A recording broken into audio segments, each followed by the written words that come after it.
कि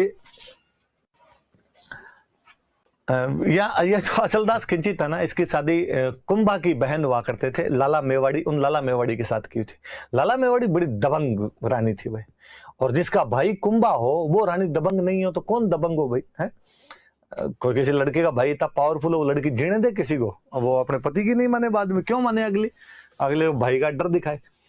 तो लाला मेवाड़ी जब शादी होके आगे अचलदास खिंची के साथ यहाँ आके रहने लग गए, तो लाला मेवाड़ी ने अचलदास खिंची को कहा कि देखो अब आपने मेवाड़ में तोरण मार दिया, अब मेवाड़ में तोरण मार दिया तो अब और कहीं तोरण मारने की जरूरत नहीं, अब कोई शादी नहीं करोगे। अब मेवाड़ जैसी बड़ी रियासत में शादी करके आ गए, अब क्या छोटी मोटी जगह शादी करते घूमोगे आप। अचलदास खिंची के बेचारे की एक ही रानी थी, लाला मेवाड़ी। कहते हैं एक बार अचलदास खिंची का दरबार लगा हुआ, और मारवाड़ से दो भाई बहन थे, वो दरबार के अंदर आए। वो कलाकार थे, बहुत अच्छे, संगीत बहुत अच्छा गाया करते थे, वाद्य यंत्र बहुत अच्छा बजाया करते थे, और उन भाई बहन ने बहुत अच्छा संगीत सुनाया, बहुत अच्छे वाद्य यंत्र सुनाए। अचलदास खिंची बड़े राजी हुए। अचलदास खिंची ने उस लड़की को कहा कि मैंने इतने सालों तक सुना था कि मारवाड़ की लड़कियां सुलक्षणा होती है, 36 गुणों से संपन्न होती है।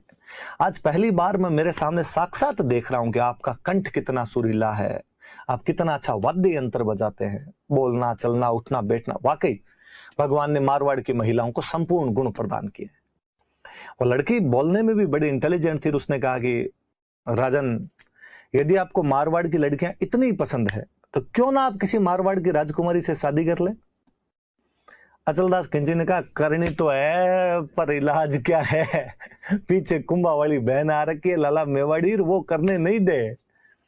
पर अब लोगों के सामने ये बात तो आदमी कैसे बता देगी भाई, उधर का डर लगता है अपने को। अचलदास खिंची बोले कि हाँ हाँ हाँ, आपकी नजर में कोई अच्छी राजकुमारी हो तो बताओ मुझे। बीकानेर में एक गांव पड़ता है जांगलू, जांगलू नाम का गांव था। किसी टाइम यहाँ सांखला राजपूतों का अधिकार हुआ करता था। सांखला को, वो जो जांगलू का कोई सांखला राजा था, उसकी बेटी थी उमा, उमा दे सांखली, और उस लड़की ने अचलदास खिंची को कहा कि हमारे बीकानेर में जांगलू नाम की जगह, वहां की उमा दे सांखली, सांखलों की राजकुमारी तो सांखली होगी, उमा दे सांखली नाम करके एक राजकुमारी बेहद बेहद सुंदर है, और जितने राजन आपको गुण चाहिए वो सब गुण उमा दे सांखली में, और क्यों ना आप उमा दे सांखली से शादी करो, मेरी सहेली है, मैं कहूंगी तू मान जाएगी। अचलदास खिंची ने कहा कि बताओ उसमें क्या क्या गुण है। कहते उस लड़की ने गीत गा के सुनाया था, उसके गुण बताए खूब अच्छे। लक्ष्मी कुमारी चुंडावत की 1960 के आसपास लिखी हुई एक बुक है, उस बुक में मैं उमा दे सांखली की एक बार कहानी पढ़ रहा था, तो वो जो लड़की गाना गा के सुनाती है तो उसमें जो गुण बताए हुए हैं उमा दे सांखली के, तो बड़े जोरदार गुण, कि वो जैसे पूनम का चांद है, वो जैसे खिलता गुलाब है, वो जैसे सरोवर का कमल है, वो चावल का आधा चौथाई दाना ही खाती है, फूंक मारे तो उड़ जाए, मतलब एकदम यूं जीरो फिगर है उस टाइप का एकदम, वो बहुत अच्छा वर्णन करती है। मैं जब भी वो चुंडावत जी वाला वर्णन पढ़ता हूँ उसका, जो उस लड़की ने जो उमा दे सांखली का वर्णन किया था, तब कुमार सानू वाला एग्जैक्टली वो गीत याद आता है कि एक लड़की को देखा तो ऐसा लगा। मुझे लगा यार ये वर्णन या तो कुमार सानू ने इस किताब को देख के लिखा है, या लड़कियों की सुंदरता के बारे में इसी प्रकार की बात की जाती है, महिलाओं की सुंदरता भारत में इसी प्रकार से बखानी जाती है, ऐसा रहा होगा। अचलदास खिंची बड़े राजी हुए। अचलदास खिंची ने कहा डन, आप तो जाके बात करो, अपने आएंगे वहां पे। अब अचलदास खिंची लाला मेवाड़ी के पास गए, पटरानी तो लाला मेवाड़ी थे, और लाला मेवाड़ी को जाकर कहा कि भाई प्लीज एक बात है, मना मत करना। लाला मेवाड़ी ने कहा क्या है? कहा पहले कसम खाओ मना नहीं करोगे। अरे बात तो बताओ पहले, किस बात की कसम है? कि देखो मैं दरबार में वचन दे के आ गया, एक शादी तो और करने दो। लोग बाहर मजाकें उड़ाते हैं कि साहब अचलदास खिंची ने एक ही ब्याह कर रखा है, राजा के 2-4 रानियां, तो मैं तो एक ही लाने की बात कर रहा हूं। लाला मेवाड़ी का ना ना ना ना, फालतू की बात नहीं, ऐसी कोई बात नहीं होगी, कोई शादी नहीं कर सकते आप। अचलदास खिंची ने हाथ पैर जोड़े, अरे ऐसे नहीं। तो लाला मेवाड़ी का एक शर्त पे शादी करने दूं। कि क्या? कि शादी करके जब वापस आ जाओगे तो उस रानी से कभी बोलोगे नहीं, ना कभी उस रानी के पास जाओगे, अलग महलों में रहनी चाहिए। अचलदास खिंची ने कहा ठीक, ब्याह तो करने दे, बात तो रहे कम से कम, लोगों में कह के आ गया कि ब्याह करूंगा। लाला मेवाड़ी ने कहा ठीक। अब भाई गागरोन ठेठ झालावाड़ में मध्य प्रदेश के बॉर्डर पे पड़ा, बीकानेरी इधर ठेठ पाकिस्तान के बॉर्डर पे पड़ा। अचलदास खिंची गागरोन से जांगलू ब्याह करने के लिए आए। पहले राजा महाराजाओं की बारात वैसे भी महीने महीने रुका करती थी, और इसमें कोई बड़ी बात भी नहीं। दादाजी की उम्र के लोग जो मिलेंगे उनकी भी बारातें 3-3 दिन के लिए रुक जाया करती थी। कारण भी था, दूर जाते, ऊंट घोड़ों पे जाते, पशु थक जाते, वापस जल्दी कैसे आ पाएंगे, तो 2-2 3-3 दिन वहां विश्राम करके फिर ही आया करते थे। राजा की बारात थी तो महीने भर रुकी, पर कहते अचलदास खिंची ने तो अपनी बारात साल भर ही रोक ली थी, क्योंकि उमादे के बारे में, उमादे सांकली के बारे में जितना उस लड़की ने सुंदरता बताई थी, उमादे सांकली उससे भी बढ़कर सुंदर थे। कि मतलब अचलदास खिंची को लगा कि हम ही अस्त, हम ही अस्त, हम ही अस्त। अब भाई उधर साल भर हो गए, गागरोन वाले वेट करे कि वापस आए राजा, और राजा जाने का नाम ही नहीं ले। लाला मेवाड़ी उधर शासन संभाले, लाला मेवाड़ी बार बार लेटर लिख लिख के भेजे भाई आओ, पर अचलदास खिंची ने कह रखा कि उधर से कोई लेटर आए, गवर्नमेंट ऑफ गागरोन लिखा हुआ, फाड़ फाड़ के फेंक दिए जाए सारे। फाइनली एक पुरोहित जी को भेजा कि जाके देख के तो रास्ते में कहां रह गए, कोई लड़ाई हो गई, कहीं युद्ध में काम आ गए, हारी बीमारी, बरसात गर्मी, हुआ क्या है। यहां जांगड़ू पहुंचे पुरोहित जी, तब देखा अचलदास खिंची आराम से ससुराल में बैठे बैठे गोठे उड़ाए। यहाँ पे उसने अचलदास जी को जाकर, अचलदास जी साल हुआ है आपको, क्या कर रहे हो ऐसे, वापस चलो। अचलदास जी ने कहा ससुराल में तो बारात रुकती है, थोड़े दिन तो रुकना ही चाहिए। अरे साहब थोड़े दिन, 1 साल हो गया, बाहर गांव में लोग बात कर रहे हैं कि जवाई घर जवाई हो गया, और यही बैठा हुआ है, जाने का नाम ही नहीं लेता है, और दिक्कत कोई दूसरी है तो मुझे बताओ, हल देखेंगे। अचलदास खिंची ने कहा साहब दिक्कत ये है, वहां जाते ही बात बंद हो जाएगी। पुरोहित जी ने कहा कि अच्छा दुख है पेट बतावे माथो, समस्या कुछ ही है बताते कुछ ही हो। पुरोहित जी ने कहा एक काम करते हैं, यहां से तो निकलते हैं, रास्ते में रुकते रुकते चलेंगे। कहा ठीक है। अब भाई वहां बीकानेर से जांगलू से रवाना हुए, रास्ते में थोड़ा सा चले, अचलदास जी कहे भाई थक गए, अब रोक लो, देखो अब रेस्ट करेंगे, खाना वाना खाते हैं। भाई रोक ली बारात, वहां रोक ली, 2-1 दिन वहां पे, नहीं घोड़े थक गए, ऐसे कोई घोड़े थोड़े चलते हैं लगातार। बरसात का टाइम है तो 4 महीने रेस्ट होगा भाई, चौमासे में आदमी आज बाहर जाए कल बाहर जाए, गर्मी का सीजन आएगा, ये रेगिस्तान, और यहाँ की गर्मी कितनी भयंकर होती है, और गर्मी में नहीं ज्यादा नहीं चलना, अपने घोड़ों के पैर जलने लग जाए।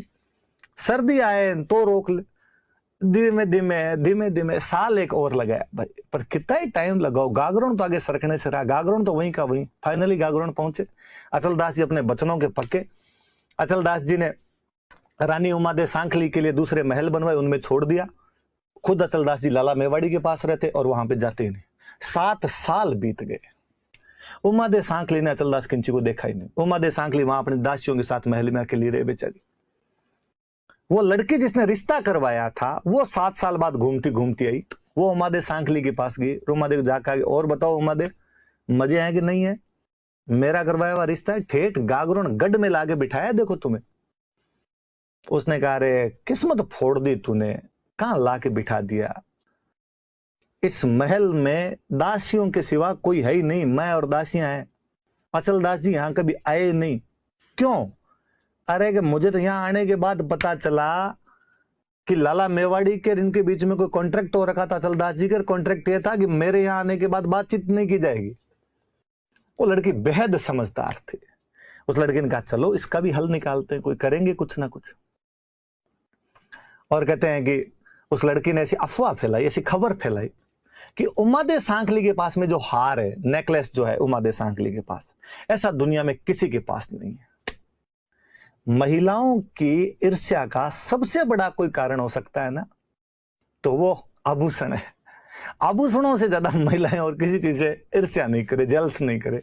दूसरे के पास हो और अपने पास नहीं हो, जीव जले भाई। ये बात लाला मेवाड़ी को पता चली। लाला मेवाड़ी ने कहा अच्छा कुंभा की बहन मैं, हार अच्छा उसके पास, गागरोन की पटरानी मैं, और अच्छा हार लेके बेटी उमादे सांखली। और उसने उमादे सांखली के पास मैसेज भेजा कि एक बार हार का डिजाइन दिखा दे, कल का कल ऐसा हार नहीं लेके आ गए तो देख लेना।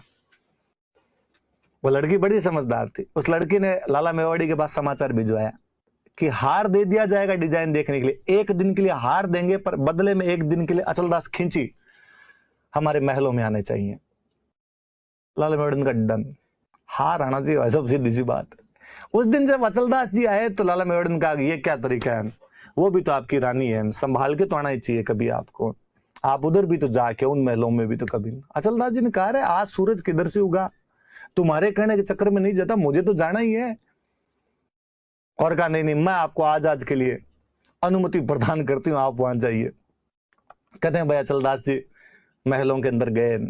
मुझे लगता है उमा दे सांखली ने भी गीत गाया होगा कि जाने कितने दिनों के बाद गली में आज चांद निकला। 24 घंटे बीते, 24 घंटे बीतते ही लाला मेवाड़ी की जो दासियां थी वो आई और आगे कहा भाई अचलदास जी को लाला मेवाड़ी वापस बुला रही। अचलदास जी जब वापस जा रहे थे तो लड़की बाहर ही बैठी थी। उस लड़की ने कहा कि पोहर बही पगड़ो हुओ बिछड़न रही है बार, लै सखी थारो बालमोन उदय मारो हार। पोहर बही, सुबह हो गई है, पगड़ो हुओ, एक दिन बीत गया है, बिछड़न रही है बार। अब उमा दे सांखली और अचलदास खिंची के बिछुड़ने की वेला आ गई है।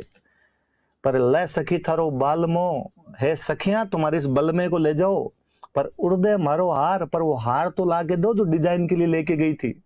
और उन लड़कियों ने हार पकड़ाया। अचलदास जी ने कहा ये क्या था, ये हार लिया तुमने, दोहा बोला, इसका मतलब हुआ? और उस लड़की ने हार को यूं लहराते हुए कहा कि साहब इस हार के बदले में 24 घंटे के लिए खरीदा था। गागरोन के राजा की कीमत एक हार है। एक हार की डिजाइन दिखाकर गागरोन के राजा को 24 घंटे के लिए खरीदा जा सकता है। अचलदास खिंचे हुए यहां लगी जाके, अरे यार ऐसे कैसे किया जा सकता है। अचलदास जी वापस गए और उन्होंने जाके लाला मेवाड़ी कहा कि लाला मेवाड़ी, आपने जितना कहा था मैंने हमेशा किया, पर आप मेरी बिक्री कैसे कर सकते हो, मेरा मोल कैसे लगा सकते हो? अब मैं आपके पास एक दिन भी नहीं रुकूंगा। आपने कॉन्ट्रैक्ट तोड़ा है। आपके कहे अनुसार मैं 7 साल तक उन महलों में नहीं गया था, आपके कहने के बाद गया था, पर ऐसा काम किया आपने, इस प्रकार भेजा मुझे वहां पर, और अब मैं यहां पर एक दिन भी नहीं रुकूंगा। लाला मेवाड़ी ने खूब रोकने की कोशिश की, लेकिन अचलदास जी नहीं रुके। उसके बाद अचलदास जी वहां उमादे के पास में चले गए थे। मुझे लगता है उमादे सांखली को भी विश्वास ही नहीं हुआ होगा कि अचलदास जी इतने जल्दी पधार जाएंगे वापस। उसने पूछा होगा कि अरे इतनी जल्दी कैसे आ गए। अचलदास जी एक बार फिर बोले होंगे कि तेरे लिए मैं सिग्नल तोड़ ताड़ के। तो अचलदास खिंची बड़ा गजब राजा हुआ है। चुंडावत जी वाली कहानी मुझे अक्सर याद आती है। तो अचलदास जी की 2 रानियां थी, एक लाला मेवाड़ी हुआ करती थी और एक आपके उमादे सांखली हुआ करती थी। लाला मेवाड़ी का बेटा था पालहन सिंह, जो बाद में अचलदास खिंची के बाद में राजा बना था।